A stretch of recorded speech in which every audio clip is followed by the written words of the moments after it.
So today, this is the first of a new style of sharing the community aspect of the Flower Project. It's not a coaching call, it's not a workshop, it's not a teaching session, more a chance for Substack followers and subscribers to get to know myself and Kate. She's just sent a message. She's having trouble getting on. No worries, Kate. I'll just, I'm not sure if she's watching live or not. I'll just reply to her text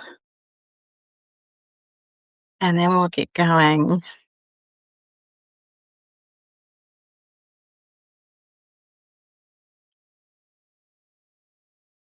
Okay, can you send the invite again? So,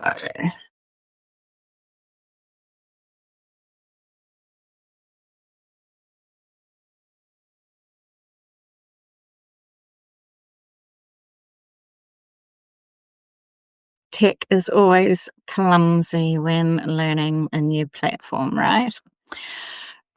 So Friday, the 9th of January, middle of summer here in New Zealand. Some people back at work this week. A lot of people aren't back till next week. And of course, school doesn't go back until around Waitangi Day on which is the 6th of February. I haven't looked to see if the local schools here are going back on the 7th or the 8th or the 9th.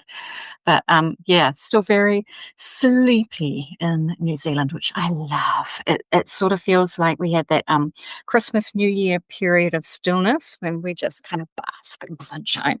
And people in sort of 9 to 5 office jobs, that is the time of year to take 2, 3, 4 weeks. When I was growing up, it was when we used to rent a batch by the sea or near a lake and take the yacht and the dog and tents and go camping and sailing and yeah, switch off completely. Okay, so I would love for these calls to be a quick look at the celestial planting calendar. Hooray! Hello. Sorry, I didn't realize we were here. I thought I kept looking for Zoom. Apologies. No worries. Hello, Happy New Year. I can see your Christmas tree. Yes. We're still Christmassy How are here. you? Yeah, we are. We're still Christmassy. We haven't quite been able to take everything down yet, but we will. We will eventually. How are you? How is everything going? You're in summer, in beautiful New Zealand summer. Good. It's beautiful. I have barely been off the land in the last 3 weeks. And it's one of those moments of kind of circumstances have forced me to be here, but then you know when you would know this being an organic gardener, when you have to look for food from what's at your doorstep, like the physical reaction to that organic produce is so good. So good. So this morning I've been nibbling on rose hips. Oh my goodness, I never knew how yummy they were. They're so delicious. So good. And, only out of what else is there to eat? Yeah. Yeah, okay. So so it's a very deep symbiotic relationship that is developing out of necessity and also because that is the culture of what we're trying to, I don't know, to embody in a lot of ways, right? This is what we're trying to do is be growing our food and being able to rely on it and being able to enjoy it and be sustained by our gardens and sustained by our environments. It's such a challenge.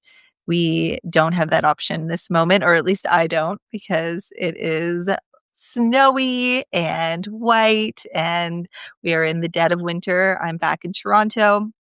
I came back from Huntsville, and we've done the holiday season, and now I'm here, and I've allowed because I was in Muskoka for the fall. I didn't put my gardens to bed properly in any way, shape, or form. And so it's been really beautiful actually because everything is like the dead stalks are there. There's so much habitat for bees and for ladybugs and for all of our beautiful pollinators and insects to live and to burrow. And it actually creates kind of this hope because I can see normally I would go around and I would cut everything down and I would trim things and I would make it neat for my neighbors, and then I wasn't able to do that this year. And so in fact it's been really beautiful because I can see where everything is and I can see what's going to come back, and it gives me so much excitement for the eventual spring that will come.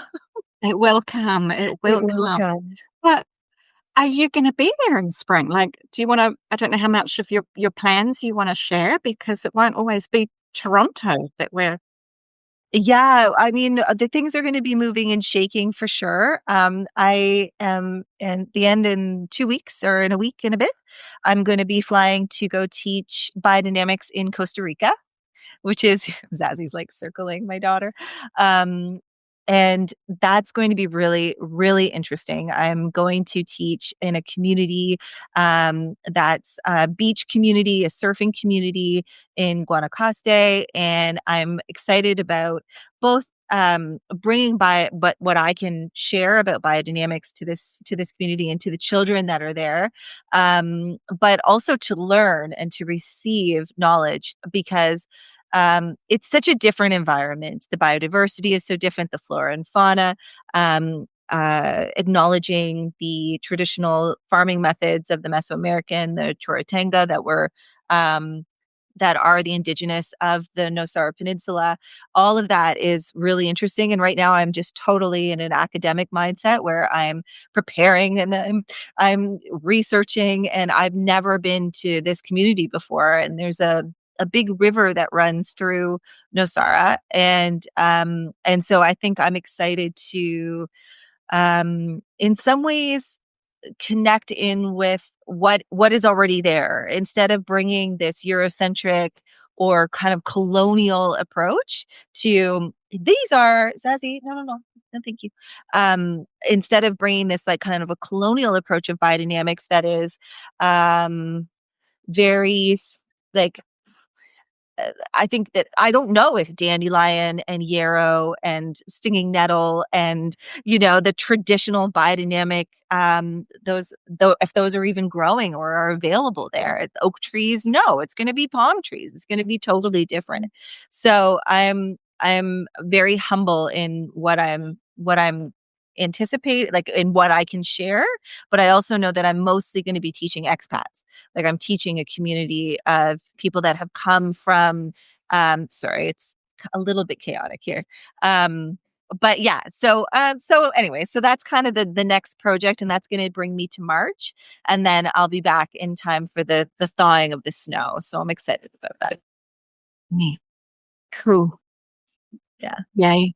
Awesome. I can't wait to see Costa Rica through your eyes and hope that you have some time to describe it in your photos and pictures and I feel like I've been so disconnected to Substack, and it's something that I really am excited to get back into, now that we're kind of I feel like this hibernation mode is upon us, and I have more structure and time having completed the huge amount of community work that I was doing.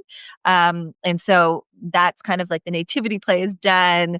The Waldorf homeschool pod is wrapped for this moment. And so now I can spend the next couple of months just really focusing back on contributing and talking to about some of the things that I still haven't posted, like Stinkhorn.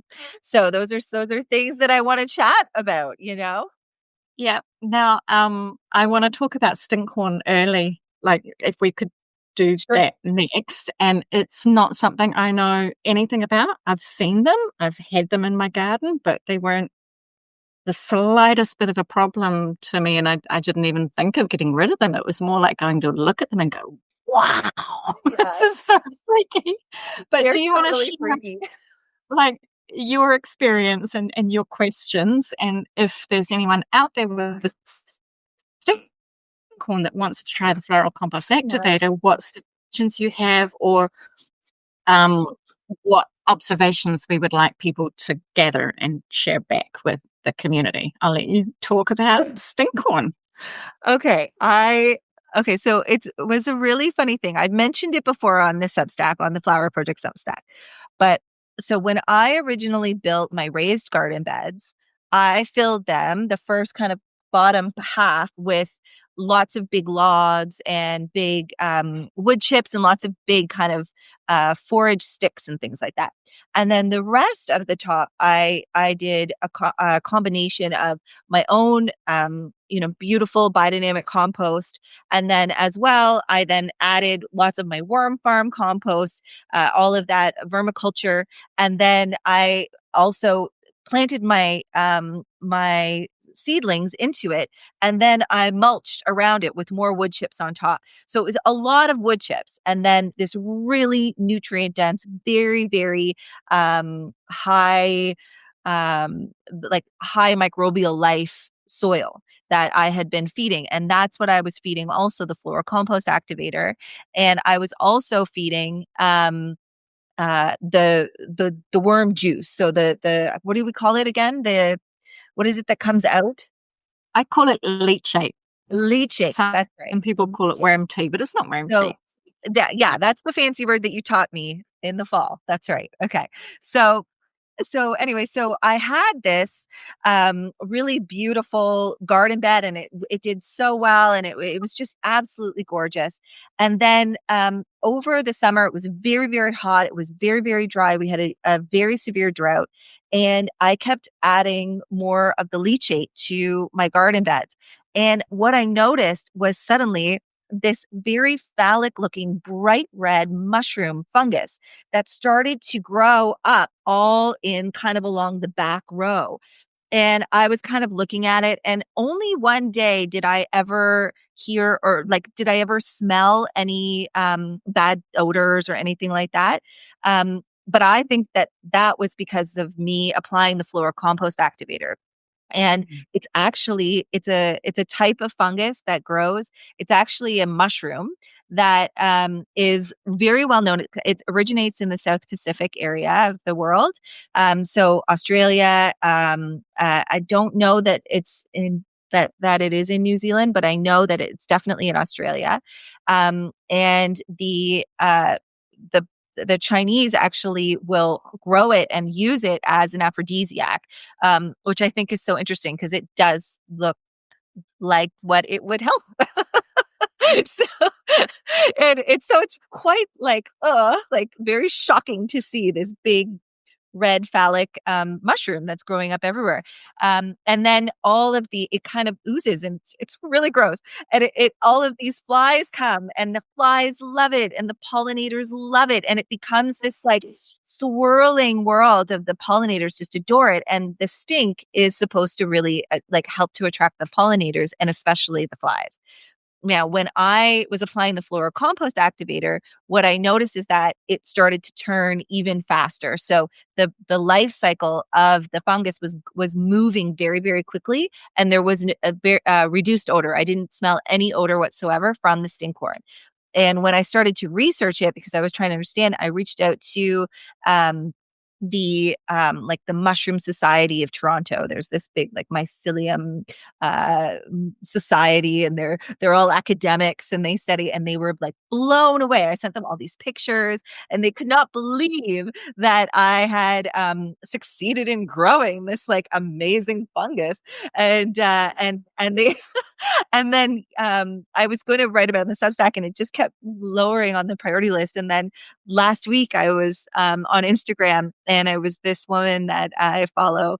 I think her Instagram handle is Charity Gardens, and she was posting these pictures of her wood chip bed, her raised bed, and was going, what is this? This smells really bad. There's flies all over it. What is this? And I was like, oh, girl, you got Stinkcorn. So it was really funny. And so then I sent her the information about the floral compost activator, and she has 20,000 followers on Instagram. And she was like, what is this? I've never heard of this." And I said, "You should Mm. follow us. We have lots of cool tips." That So is hopefully another follower for this interesting floral compost activator, the Flower Project, so continuing. if there's someone watching this with Stinkhorn that goes, "Okay, I've got to try the floral compost activator," and then they either download Mazebrook or they download the resource I created or they find the Celestial Planting Calendar, little plug for Yes, Natalie and Heart and yes. Soil to the recipes in there. I've had it published in a couple of other places as well. So if people um, try the method, what would you like them to share back with us? Well, I think they should share back their results. I think they should share if the odor is dissipated and or gone altogether. So looking for reduction in odor Hmm. and a quickening of the life cycle of the fungus itself. So it kind of grows up very big and it is white in the beginning. And then as it starts to become, I guess, like a as it starts to like attract the pollinators. I don't know what that word is. I'm sorry. I'm not a scientist. I'm a gardener. Um, then that's when it starts to go bright red. And that's when the smell comes. And so when you see that red and you start to smell it, then you know that's the time that you would be applying the floral compost activator directly to the bed. And then within 24 hours, the odor should be gone. However, it will stay in its red form. But I would love to hear if that's what I experienced, but I'd love to hear if that's the life cycle of it and the odor reduction, if that's also what other people find. And then the pollinators still loved it and it was just kind of hanging out and it was doing its job of breaking down the wood chips and it was eating the wood debris to turn it into organic matter. Now what I noticed as well is that the level in my raised bed, it dropped significantly. So I lost like at least a foot of of of wood, of wood chips. It just ate Mhm. it down and turned it into organic matter, healthy soil. And it's not something that it spreads by spores and also from fly to fly. And it's not something that you can really like, it's not necessarily bad. It's just turning all of your wood chips into soil. Hmm. So, Cool. All uh, right. Let's see, ask anyone watching this with Stinkhorn. We want to hear your experience. yes, And Kate, you've got a blog post, yes, it's right? coming. After you've got Absolutely. all the Yeah. photos and you Yeah. Yeah. Yeah. you Yeah. got I it would love to post it tomorrow. So always that's the goal. done. That's the goal. Yeah. I have started the year with this intense desire to do more research. Like the experience of going to the International Biodynamic Research Conference and seeing those presentations and being surrounded by, I think it was 185 people. It's like, oh, heavenly. And yet, so much of the research, even in that biodynamic space, is not highly relevant for home gardeners. Mhm. Like, we, it's not that we could do it better ourselves, but perhaps as home gardeners and homeschool families and small scale growers and flower farmers, perhaps we can feed in questions of what we want the researchers to do the deeper work on. And so I am pivoting Blue Borage to become a research centre. Oh my goodness, exciting.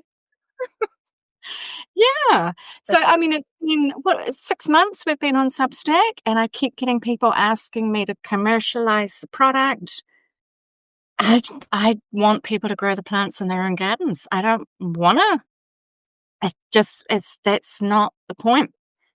So yeah. I will figure out a way of creating a sample product that I can post and sell and share for people that don't even have plant pots but want to try it on their house plants, that kind of demographic. But yeah, in the meantime, I'm going deep into the research.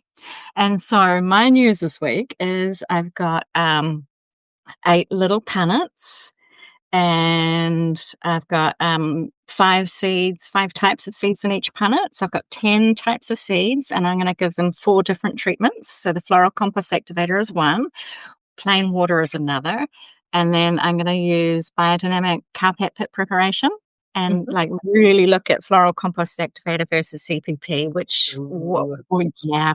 And then the fourth treatment, I don't think we've had a long conversation about snails yet, but I am fascinated with snail mucin for gardening. So the mucin is the slime, and I've got snails in a little box inside, and I wash it out and I change their food, and all the liquid that comes out is their slime and their droppings, and Hmm. it's a beautiful plant food. Really? It That's is. interesting. Yeah. So if you look up the like on Google Scholar research, snail slime, mucin, mucin, the it's like a $4 billion industry for skincare products. Like if you think about the sticky, shiny, Yeah. it's like That's snail? that's from the snails. I did And not know that. medicinally, they're using it on burns and Oh, right. skin ailments, and yeah, That's crazy. fascinating. It does have a similar feeling to aloe or anything like that. Like, it does create that kind of a sticky, second skin, right? That's Yeah. fascinating. So sorry, I No. wanna go back. So you're using snails through in your compost, or you're growing snails and then using the mucus that's created by the snails, and you're applying that to your Um, compost? this is separate to compost. This is Oh, just okay. so I looked at this ages ago that I had a friend who was struggling with snails, and I looked up like what are the benefits of snails, and there are chemical properties in their slime that are beneficial to the soil. And then I had a customer in spring who was just like so stressed out by the snails that I said, "Can I chat with your snails, Nature Communication, and see what they have to say?" And tuning into them, they're like, we're trying to help. You don't understand. We're allies." Yeah. um, yeah, I wanted to try it for myself. So this came back to early December with the whole kind of being like quote unquote stuck on the land, trapped in Yeah. paradise. I'm not complaining, but why am I uh, struggling to buy good quality meat when perhaps I have biodynamic snail meat right outside? Like, could I? Because we're heading for troubling times. Yeah. Maybe not in my lifetime, but who knows? And so, yeah, I Googled snail farming. I brought some inside. Cleaned them for a week. I ate one the whole time talking with the snails, and they wanted me to eat one. They were like, "It's totally fine. It's okay. We want you to experience more." Like, and the 3 days after I ate it, I could feel the snailness, and Like the qualities of that snail would embody? Is that yeah. what you mean? Okay. And what are those qualities? How did that manifest for you? I could feel like, there have been moments where I've had so many snails and they've eaten so many of the plants that I paid for at the garden centre that it was like I went out and I filled a bucket and I killed them all, and that day, I had the most intense migraine, like I had done something horrible, Oh, interesting. and so it's like I embodied that connection after I'd eaten a snail, like I could Okay. feel it physically, how they had felt when I had wasted their lives. Okay. And so can you speak to a little bit more? I'm really fascinated by this. Can you speak a little bit more about the benefits of snails like in the garden? Like, do you know when you researched that, what were some of the ones? Because, yeah, they can be considered a pest. And in permaculture, that would be something that, famously, you would go get ducks and you would introduce ducks into that environment and then they would keep the snails at bay. So I do understand that there needs to be a balance within the ecosystem or else Mm, they can overtake the garden and be detrimental. But mm. perhaps in this respect, you are the duck. Like you are the one going and kind of harvesting and bringing that back into balance, or is it No, more I think I'm feeding the birds. you're feeding the birds? Okay. So if we look after the snails and don't poison them, Yeah. then the birds have a healthy source of protein. And we want the birds to be our kind of animal element in our Absolutely. ecosystem, right? So the ducks are the same. So the message I got from the snails when I was like, I really do like is am I actually gonna look at eating, cooking and I the mean, the thing French have done it forever. It's escargot. I mean, it's considered a yeah, delicacy. so many different cultures have eaten them for thousands of years. Yeah. And they gave me the message like, we don't really mind if we're eaten by a human or a bird. Like, we're going to someone's going to eat us. Like, it doesn't matter. Oh, interesting. So, benefits for the garden, I can't kind of rattle it off the top of my head, but Yeah. the list just goes on and on and on and on and on. And I'm pretty sure that somewhere I've seen they contribute selenium. Now, here in Oh, New yeah. Zealand, we're low on selenium, Yeah. but how would they harness the selenium? Is it something cosmic? It's interesting because oysters also are high in selenium, and so I'm wondering if it's the shell, right? So perhaps it's something the cosmic, but it's also that shell, the crustacean, the not crustacean because that would be a lobster. But do you know what I mean? Like that it's that like bottom feeding, Mhm. kind of like that work that I Yeah. wonder how that, how it's obtaining selenium from the soil, from the plants, and then converting it into something that we are able to, make digestible and obtain, Mm. like via that via snail. Mm. That's fascinating to me. Yeah. So I've got all these little tests. I'll get photos and document it and share it. But for now, I think it's right up there with like seaweed tea or worm tea or CPP. But it's It's a way to live in balance with your own ecosystem, which is, I think, what we are all about in biodynamics. I mean, this is what we're trying to do is really live within this closed loop system and to see the inherent that nature has such an intelligence mm, and that there is an inherent purpose. We may not see it, but when we humble ourselves to put ourselves not in the driver's seat, but in the back seat, and to take in that observation and um, to take in our environment, and instead of exerting influence, to just observe, then you can really obtain so many miraculous miraculous observations and find your own place within it, right? mm, Like mm. it's so and find sustainability even in your own without having to go get a cow, right? Yeah. Yeah.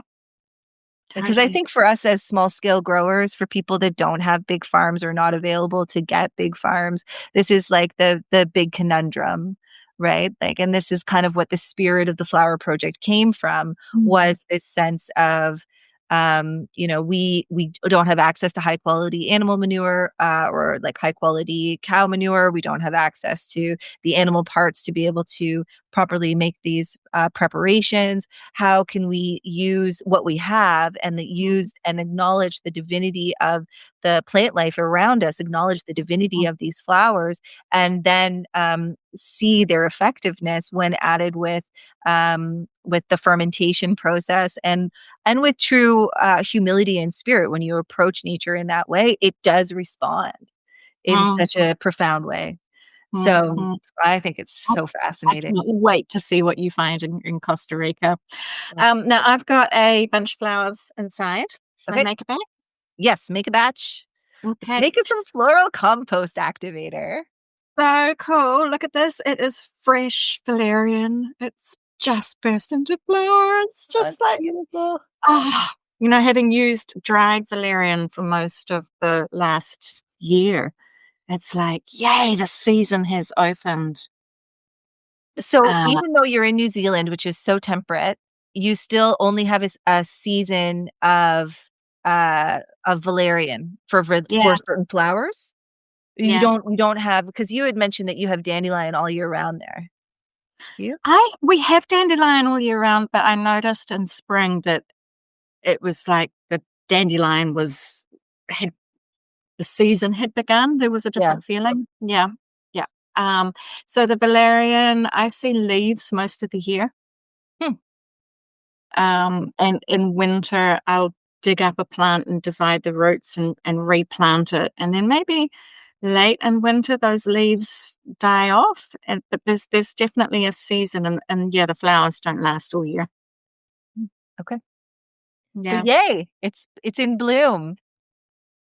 So cool. Oh, and so the other flowers, I've got a dandelion. I've got some pizza thyme. Now, this is something I'd like to look at more this year is herbs that we know are medicinal or aromatic. What are they doing for the soil? What are they doing for the plants as they grow? And what's happening in the floral compost activator when we add them? That one there is self heal, which is all through the garden. I've got some nettle, some borage, some purple clover, and some yarrow. Yarrow? Yes, finally I can identify it even this far away. Oh, and It's then the slow other thing growing. that I'm going to add to today's match is, oh gosh, I've got everything everywhere. I've got a new special tree that I'm working with. It's a birch, and it's in the paddock. And over this last month, it's calling for attention, and I've weeded all around underneath it, and it's on a side of the property that my landlords haven't planted. Like, it's south facing, which is the equivalent of your north facing. Yeah, like, so it's not a productive optimal light condition to put an orchard, but it's the closest point to the Waikato River. And here in New Zealand, Maori people, when they introduce themselves, they talk about their river and their mountain and then their tribe. That the river is a living being with consciousness. And I grew up in Hamilton City next to the Waikato River, and now where I live, I'm sort of halfway towards where it flows out to the sea. But I feel this connection with the Waikato, and also know that it, as a being, it is so significant for tangata whenua, for people of the land here. That yeah, the birch tree is my connection to the Waikato River. So, going to put some birch bark into this batch today, and I don't have my spoon. I have to dip my finger into the honey. I made Even this with better. my granddaughter Hazel at Christmas time, and when I gave her the spoon to dip in the honey, she then put it straight in her mouth. She's 3. But she's like, if you're going to do this with toddlers, I think we want them to taste the honey and to have that connection with the batch that we're doing. Okay, so I took my computer to there. You can see. So is the yarrow going in? So you Mm, added the honey, you shook it up, and now you're adding the blooms of the flowers. yeah. Okay.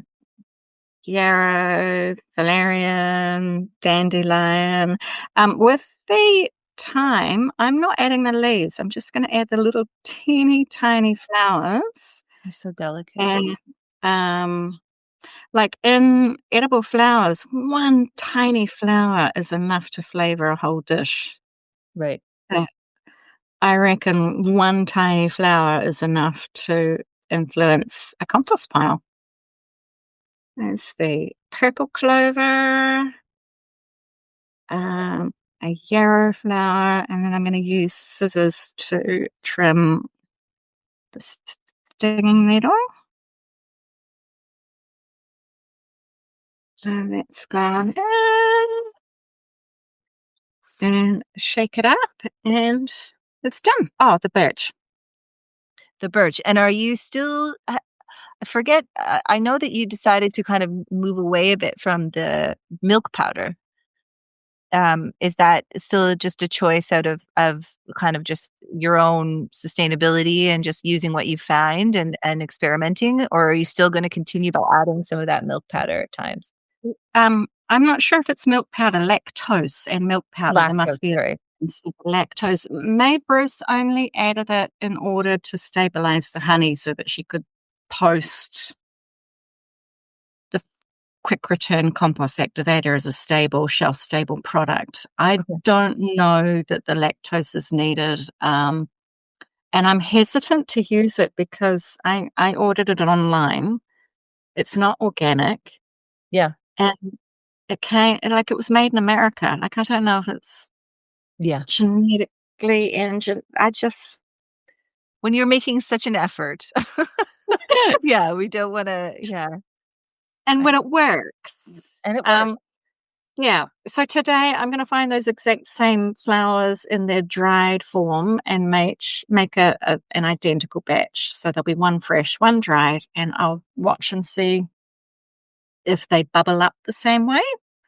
And then Because the goal is fermentation. We wanna see the bubbles, just for those that have joined that, may not may this may be their first time watching you make the floral compost activator, that the goal is then to leave it for 24 hours in, like, a warm kind of general spot, and that not in direct sunlight, but just warm enough, almost a bit like how you would, feed your sourdough starter, just to yeah. see this kind of, like, fermentation and this natural yeast begin to form of the microbial life in the air and in the, what do you think the purpose is of the fermentation? It's activating it. It's that's when the life is happening. It's coming to life, like literally transforming. And I think there's something else about how that's when each of the different flowers is interacting with each other so that the blend becomes, I Like, think, medicinal. Like, I think that's when it becomes the medicine. In a yeah. way, in the same way that you or if you're creating a homeopathic, you dilute that homeopathic to extract the essence. I think that the honey, and the gift of the honey and the gift of the from the bees and the adding that the sweetness allows that fermentation process to extract the medicine and allow those I mean, this is my take on it, and this is a totally intuitive take on it, but just that allows these flowers and the medicine of these flowers and the stinging nettle to merge and become something that you can put into your compost pile. Mm. We definitely need the science on this. Yeah. And someone suggests that I put the activator into a petri dish into the freezer and do the Vita Austin method and see what's there. Add it to your research list. I've spoken to the local high school and asked if they have petri dishes I can come and get because the dish I use it took something like 15 minutes to freeze and it's yeah too frustrating. So That's so fascinating. So your goal for this next year is to really you're shifting all the focus of Blue Borage into being more of a research center so that you can incur not all of the focus, but much of the focus so that you can continue to attend these conferences and you can continue to attend and bring the work of May Bruce and the Flower Project globally and continue to share the work that you're doing. Is that correct? almost. I think like Blue Borage, the purpose is always been and always will be to mainstream biodynamics. But I think there's so many other questions that biodynamic growers could be looking at, including May Bruce and the crystals and the tuning fork and the human design and the nature communication. And a lot of what I'm learning is so woo that I can't get funding. A lot of people I would have worked with quite easily 5 years ago are holding me at arm's length, like, "You've gone a little too far now, Katrina." That unless I have evidence showing that it works, Mm, then I'm the crazy lady. right. So, yeah, so the Flower Project will remain the Flower Project and really celebrate what May Bruce left us and go into this kind of like, what if all the herbalists could be prescribing concoctions for compost and worm farms? And what if this works on seedlings? And what if market gardeners could be doing this just as a normal practice? But rather than commercialize the powdered concoctions, I'd rather we commercialize the concept of planting herbs and flowers next to vegetables and we dig into the science of what calendula does for cucumbers. I don't know Yeah, what the companion planting combinations are, but yeah. if we validate it and really celebrate what we're learning, then that is more so that's more of the sort of mainstream consulting side of things. But the research is just wherever I feel like going. It won't Yeah. always align with the flower project.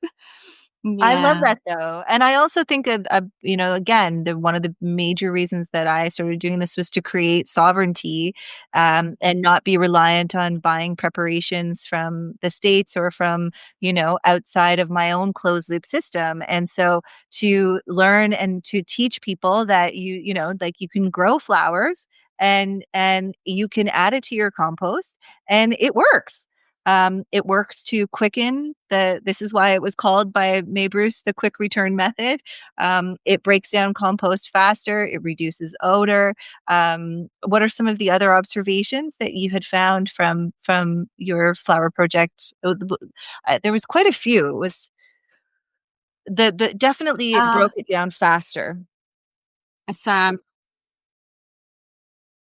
yep, and definitely reduce the odor. It, seemed to send all the fruit flies and maggots off it, or they just didn't thrive, and I wonder if that's similar to what you saw with the stinkhorn. But I think one of the, really cool things is how useful it was composting meat and fish and dairy inside and in tiny composting systems. There's this mentality that if you wanna compost meat, you have to have the cubic meter, you have to do hot composting, and you don't. You really don't. Yeah. I sense that we're at the hour and you need to go be mum. So can you tell that we're looking after this dog and it's like the chaos is happening on the sideline? Oh, but I'm so glad we connected. I'm sorry for being a couple of minutes late. I'm so excited that we are doing Substack Lives because I think that this is totally the way to get people excited about it, to share the information because it's such a fluid collaboration where I'm in Canada, you're in New Zealand. We're supporting each other and also learning through each other's trials and errors. And you're just so inspirational. The work and your commitment to what you're doing here is such a guiding light for me. So thank you, Katrina, for your perseverance and your Mhm. commitment to this flower project, because I really do think it's such a game changer for small scale growers, for anybody who's interested in self sufficiency and sustainability in their own backyard. So thank you so much. Yeah. No, always a joy working with you, and I can't wait to hear what you learn in Costa Rica. So, Yeah. in Yeah. 2 weeks' time, we'll do this again.